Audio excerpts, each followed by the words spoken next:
যেসব খামারি ভাই হাঁস পালন করতে চান বা হাঁস পালন করেন তাদেরকে বলবো আপনারা হাঁসকেও ব্রয়লার বা সোনালি বা লেয়ার মোরগ মুরগির মতো প্রথম 1 সপ্তাহ বা 2 সপ্তাহ আপনারা ব্রুডিং পিরিয়ডে যথাযথ তাপমাত্রা মেনটেন করবেন।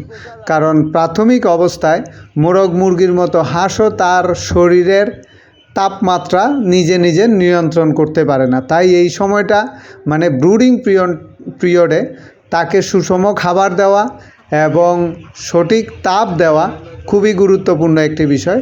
এবং মিনিমাম 1 মাস বয়স পর্যন্ত আপনারা তাকে পুকুরে দিবেন না। তারপরে অল্প অল্প করে অভ্যাস করার মতো করে পানিতে তার বা পুকুরে বা হাওরে আপনারা পানিতে তাদের বিচরণের জন্য সময় নির্ধারণ করে দিবেন। ধরেন প্রথম দিন 2 ঘন্টা তাকে পুকুরে নামাইলেন, সে তার মতো করে একটু সাঁতার কাটলো বা পুকুরে সময় কাটালো, তারপরে তুলে ফেলবেন। এভাবে অভ্যাস করবেন।